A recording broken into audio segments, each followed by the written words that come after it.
Good morning friends. आज अपन chapter 3 discuss करेंगे। Chapter first में अपन ने देखा था कोस्टिंग के इंट्रोडक्शन के बारे में देखा था कि कोस्टिंग क्या होती है, कोस्ट क्या होती है, कोस्ट अकाउंटिंग क्या होती है, कोस्ट अकाउंटेंसी क्या होती है और जो कोस्ट अकाउंटेंट का क्या क्या रोल होता है, कोस्टिंग की ज़रूरत क्यों है अपने को, उसका एक ऑर्गेनाइजेशन में क्या महत्व है। ये चीज़ें अपन चैप्टर फर्स्ट में देखा। चैप्टर 2 में अपन ने कोस्ट कॉन्सेप्ट के बारे में अपन देखा था कि एक्चुअल में कोस्ट क्या होती है, कोस्ट का अपन क्लासिफिकेशन किस बेस पे कर सकते हैं और अदर टर्म्स अपन ने देखी थी, जैसे कोस्ट यूनिट क्या है, कोस्ट सेंटर क्या है। आज अपन देखेंगे थर्ड चैप्टर जो मटेरियल कोस्ट कंट्रोल से रिलेटेड है। देखिए, इस चैप्टर को पढ़ने के बाद में अपने को क्या पता चलेगा, तो बेसिक प्रिंसिपल अपने को कोस्ट कंट्रोल करने के लिए क्या क्या ज़रूरत है, कौन कौन से बेसिक प्रिंसिपल है उनको अपन अंडरस्टैंड करेंगे। एक परचेज करने का, स्टोर करने का, इशू करने का जो प्रोसीजर क्या होता है एक ऑर्गेनाइजेशन में, उसके बारे में अपन डिस्कस करेंगे। और लेटेस्ट जो टेक्निक्स इन्वेंट्री कंट्रोल की है, जो मटेरियल कंट्रोल है, स्टॉक कंट्रोल है, उसकी कौन कौन सी लेटेस्ट टेक्निक्स है उसके बारे में अपन डिस्कस करेंगे। और जो प्राइसिंग का जो इशू है उसके बारे में अपन देखेंगे। तो देखिए, मटेरियल एक्चुअल में होता क्या है। The term material generally used in manufacturing concern refer A raw material use for production in सब असेंबलीज पार्ट। तो मटेरियल की बात करें तो अपन कोई भी प्रोडक्शन करना चाहते हैं तो उसके अंदर जो अपन रॉ मटेरियल यूज में लेते हैं, जो रॉ चीज़ को अपन यूज में लेते हुए फिनिश्ड में कन्वर्ट करते हैं, तो जो रॉ चीज़ होती है उसी को अपन मटेरियल बोलेंगे। रॉ मतलब कच्चा। और अब स्टोर की बात करें तो स्टोर में क्या होता है, जब ऑर्गेनाइजेशन में अपन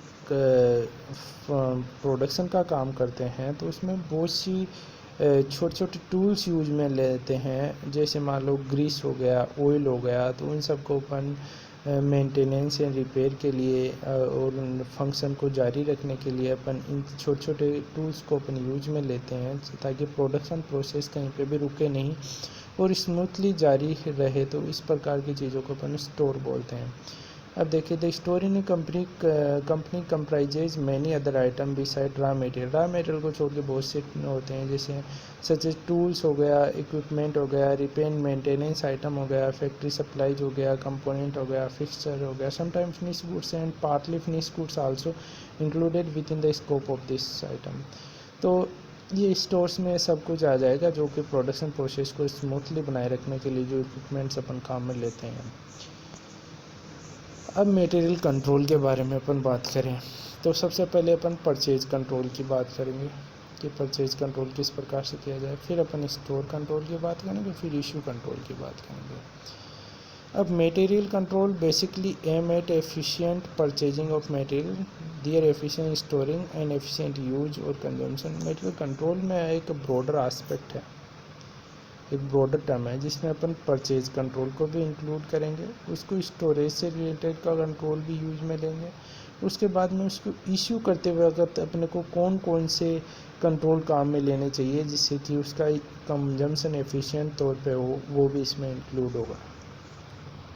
तो अब मटेरियल कंट्रोल के ऑब्जेक्टिव एक्चुअल में क्या होता है। देखिए, अगर मटेरियल कंट्रोल अपन काम में लेते हैं तो अपने को सबसे पहले परचेज कंट्रोल की बात करें तो अपन किस टाइम पे अपने को परचेज करना है, कितनी क्वांटिटी में अपने को परचेज करना है, यह सब चीज़ें अपन सोच समझ के पहले निर्धारित समय पे अपन परचेज कर लेते हैं। तो इस सिचुएशन के आपकी जो प्रोडक्शन है वो अनइंटरप्रेट होता है, वो कभी भी रुकता नहीं है, वो लगातार चलता रहेगा। दूसरा क्या होगा, अगर आप सब इस चीज़ें सोच समझ के परचेज कंट्रोल को काम में लेते हुए आप परचेज करते हो किसी भी आइटम को, तो आप अननेसेसरी आइटम की भी कभी भी परचेज नहीं करेंगे। वही आइटम आप परचेज करोगे जो ऑर्गेनाइजेशन में यूज होने वाला है। ऐसा कोई आइटम आप परचेज नहीं करोगे जो कि डेड होगा या बहुत ही स्लो मूविंग होगा, जिसको अपन लॉन्ग ड्यूरेशन तक अपने को स्टोर रखने पड़ जा सकता है। ऐसे आइटम से अपन बचेंगे तो इस प्रकार से ऑर्गेनाइजेशन की जो वर्किंग कैपिटल है उसकी कॉस्ट अपने को कम होगी, वर्किंग कैपिटल ऑर्गेनाइजेशन के लिए लेस रिक्वायरमेंट होगी। The purchasing material will made at most favourable prices. अगर परचेज कंट्रोल आप यूज में लोगे तो प्राइस वो ही लेंगे जो आप सबसे कम प्राइस पे आपको अगर मार्केट में अवेलेबल है तो उसी प्राइस पे आप परचेज़ करोगे, प्राइस में कंपैरिजन करोगे परचेज से पहले, तो इस प्रकार से ऑर्गेनाइजेशन की प्रोडक्शन कॉस्ट भी कम होगी। अगर आप मटेरियल कंट्रोल यूज में लेते हो तो स्टोर कंट्रोल भी इसका पार्ट है। स्टोर कंट्रोल में आप उसका इंश्योरेंस वगैरह करवाओगे, उसके बहुत सी प्रकार के, जैसे मान लो उसके लिए सिक्योरिटी गार्ड वगैरह की आप व्यवस्था करोगे, तो इससे बहुत से खर्चे बच जाते हैं, बहुत से लॉस बच जाते हैं। जैसे मान लो फायर का लॉस हो गया, एनिमल्स के द्वारा लॉस कर दिया गया, और चोरी के द्वारा कोई लॉस आ गया, इस प्रकार के लॉस से अपन बच सकते हैं। और अगर इशू कंट्रोल, थर्ड पार्ट अपन ने देखा था purchase control, store control, issue control भी आप रखते हो, तो मटेरियल जो इस गोडाउन्स है उससे इशू प्रॉपर सेंक्शन के थ्रू ही होगा, इसलिए किसी प्रकार से मिसयूज नहीं होगा। और जो निर्धारित मात्रा में है किसी भी प्रोडक्शन करने के लिए इनपुट आउटपुट रेशियो को ध्यान में रख के इशू करेंगे, इस वजह से मटेरियल का मिसयूज होना कम हो जाएगा और ये एक ऑर्गेनाइजेशन के लिए कॉस्ट कंट्रोल का काम करेगा। अब देखो परचेज करने का प्रोसीजर क्या होता है। सबसे पहले परचेज रिक्विजिशन डालनी पड़ती है।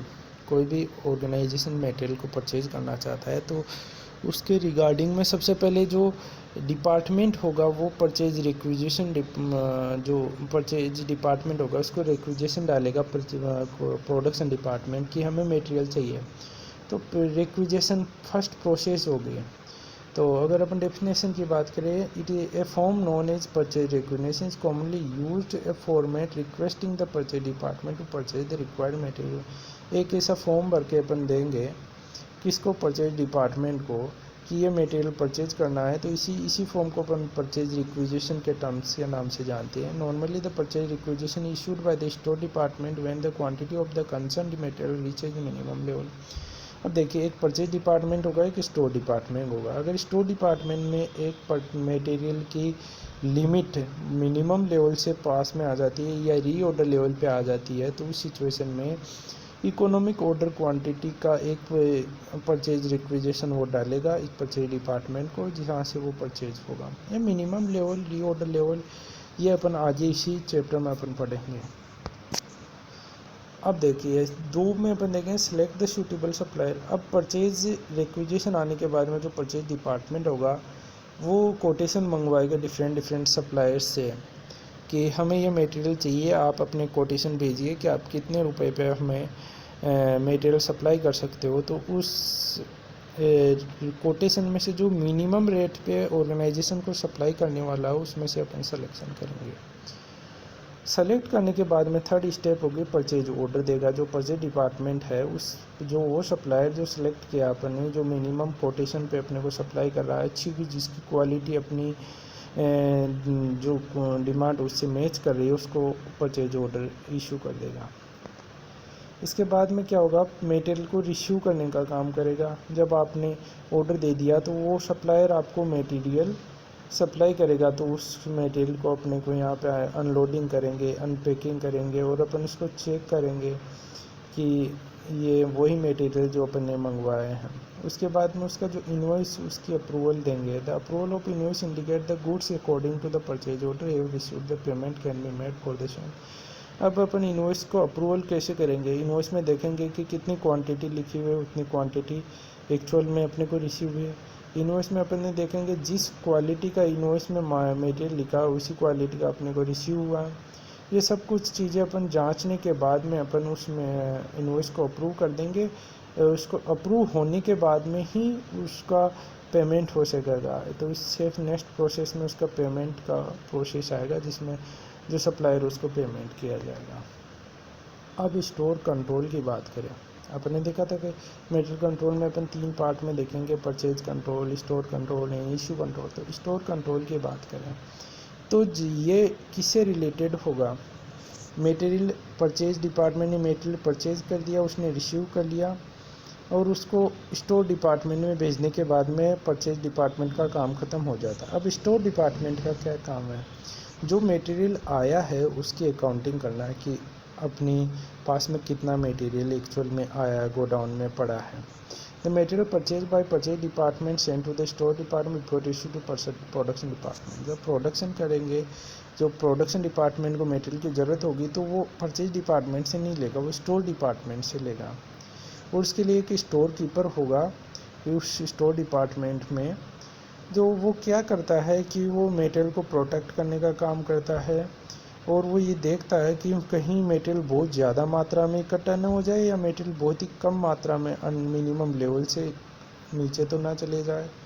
और उसका रिकॉर्ड भी रखता है कि कितना क्या वेस्टेज हो गया, कितना यूज हो गया, ये सब चीज़ें जो स्टोर कीपर का काम होगा। अब देखो the aspect of store control में अपन देखते हैं सबसे पहले स्टोर लेआउट। स्टोर लेआउट में क्या होता है, केयरफुली डिजाइन करता है, अरेंज करता है store room is desirable for the shaving of the cost. अगर तो स्टोर लेआउट में क्या बोलता है कि इससे केयरफुली आप डिजाइन कीजिए, अरेंज कीजिए स्टोर रूम को। और ये डिजायरेबल क्यों है कि आपको इसकी कॉस्ट कंट्रोल करना है, कॉस्ट को कम करना है। The layout should take care the proper ventilation and lighting, temperature control and easily handling. तो मतलब जिस जगह पे आप स्टोर को आप स्टोर करके रख रहे हो उसकी प्रॉपर लाइटिंग, वेंटिलेशन वगैरह, टेम्परेचर कंट्रोल, ये सब चीज़ों को ध्यान में रखना पड़ता है। Type of store layout the centralize store. Centralize store में क्या होता है कि सभी प्रकार के जो भी मटेरियल अपन यूज में लेते हैं ऑर्गेनाइजेशन को, वो एक ही स्टोर में अपन रखते हैं।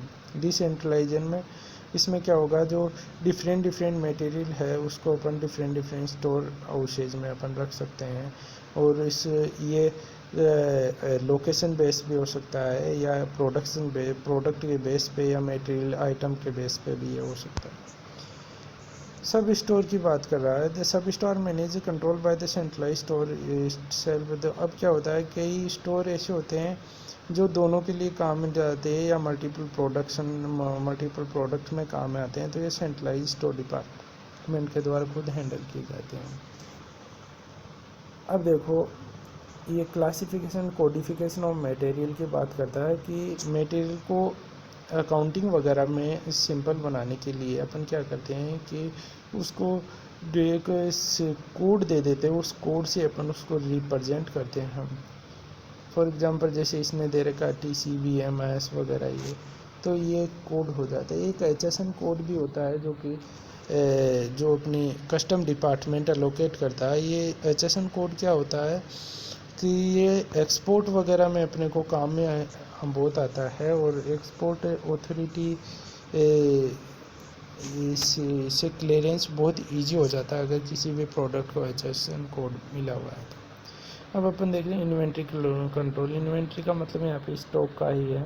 One of the most important aspect of the overall material management inventory control necessary to avoid the overstocking as well as stocking, understocking, ensure this maximum level, minimum level, reorder level. ये बोल रहा है कि stock को control करते हुए अपने को क्या ध्यान में रखना पड़ता है कि कोई भी ऑर्गेनाइजेशन का minimum level, maximum level, reorder level, इन सब चीज़ों को अपन में ध्यान में रखते हुए स्टॉक के ऑर्डर अपने को देने होते हैं। और इन्वेंट्री कंट्रोल में डिफरेंट मेथड भी इसने बताया कि ABC system, just in time inventory, 2 bin system, stock level, perpetual inventory system. तो सबसे पहले जैसे ABC सिस्टम है उसमें क्या होता है कि, और इसका फुल फॉर्म अपन कभी कभार देखते हैं तो ऑलवेज बेटर कंट्रोल सिस्टम भी बोलते हैं। जो ए कैटेगरी होती है, टोटल जो स्टोर है अपने को, टोटल इन्वेंट्री, उसको 3 कैटेगरी में बांट देते हैं, A, B और C में। जो ए कैटेगरी है, ए कैटेगरी में जो जिनकी वैल्यू बहुत ज़्यादा होती है उसको इंक्लूड किया जाता है। B कैटेगरी में उससे कम वैल्यू पर उसकी क्वांटिटी थोड़ी ज़्यादा होती है। और C वैल्यू में जिसकी क्वांटिटी बहुत ज़्यादा होती है पर वैल्यू बहुत कम होती है। अगर अपन बात करें अगर मेटल की, तो जैसे मान लो ए वैल्यू में अपन को सोने को रख सकते हैं। जैसे मान लो कि सोने की क्वांटिटी तो कम होगी पर उसकी टोटल कॉस्ट की लगभग 90% कॉस्ट सोने की हो सकती है। अगर बी में बात करें अपन चांदी की बात कर सकते हैं, ये 20 to 30% इसकी क्वांटिटी हो सकती है, बट इसका प्राइस भी लगभग इतना ही होता है। और सी लेवल में अगर अपन बात करें तो लोहे की बात कर सकते हैं। जैसे मान लो कि इसमें इसके क्वांटिटी तो लगभग 70 to 80% हो सकती है या 60 to 70% हो सकती है, पर इसकी प्राइस 10% होगी। तो जस्ट इन टाइम ये सब चीज़ें अपना आगे बैठेंगे पढ़ेंगे। परपेचुअल इन्वेंट्री सिस्टम, चलो इसको अपन नेक्स्ट वीडियो में कवर करेंगे।